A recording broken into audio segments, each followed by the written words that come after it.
மற்றும் விருஷ்ணி வீரர்களின் பணியாட்களும் குதிரை வீரர்களும் தேர் வீரர்களும் துவாரகா நகரத்தின் குடிமக்களும் அங்கே வசித்தவர்களும் முதியவர்களும் மற்றும் குழந்தைகளும் விதவைகளாகிய விருஷ்ணி வீரர்களின் மனைவிகளை சூழ்ந்து கொண்டு ஒரே நேரத்தில் புறப்பட்டுச் சென்றனர். யானைகளில் இருந்து போரிட்ட போர் வீரர்கள் மலைகளைப் போன்ற யானைகளில் சென்றனர். காலாட்படை வீரர்கள் தங்களுக்கு தேவையான பொருட்களுடன் புறப்பட்டுச் சென்றனர். பிராமணர்கள், க்ஷத்திரியர்கள், வைசியர்கள், செல்வந்தர்களாக இருந்த சூத்திரர்கள் அனைவரும் வாசுதேவ ஸ்ரீ கிருஷ்ணரின் மீதமிருந்த 16,000 மகிஷிகள் மற்றும் ஸ்ரீ கிருஷ்ணனின் பேரனான வஜ்ரநாபனை முன்னிட்டு கொண்டு சென்றனர்.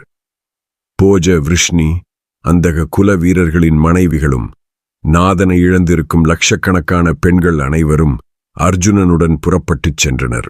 தேர்வீரர்களில் முதன்மையானவனும் எதிரிகளை வெல்பவனுமான பிரீதாவின் மகன் அர்ஜுனன் செல்வம் நிறைந்த பெருங்கடலை போல காணப்படும் விருஷ்ணிகளின் இந்த பெரும் ஊர்வலத்தின் வழியை பாதுகாத்துச் சென்றான்.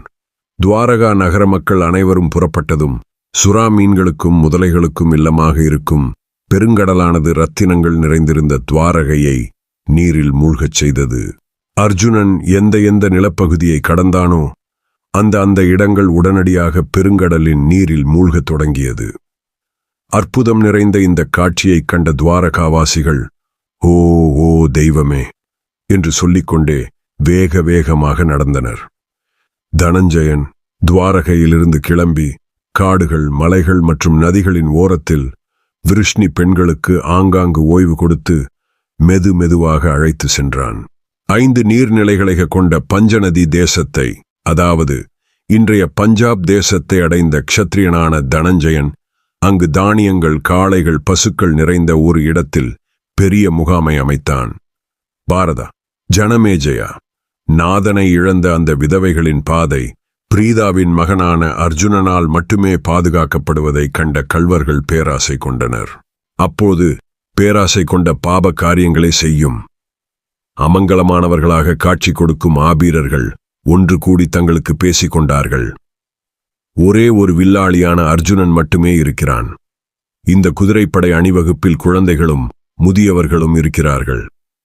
நம்மை மீறி அர்ஜுனன் இவர்களின் வழியை பாதுகாத்து வருகிறான். விருஷ்ணி வீரர்கள் சக்தியற்றவர்களாக இருக்கின்றனர் என்று பேசிக்கொண்டனர். ஆயிரக்கணக்கில் இருந்த கள்வர்கள் கையில் தடி எடுத்துக்கொண்டு கொள்ளையடிக்க விரும்பி விருஷ்ணிகளை நோக்கி முன்னேறினர். காலத்தின் தூண்டுதலால் சிங்கத்தைப் போல கர்ஜித்து கொண்டே கொள்ளையடிக்கும் விருப்பத்துடன் அங்கிருந்தவர்களை அச்சுறுத்தியவாறு அந்த பெருங்கூட்டத்தின்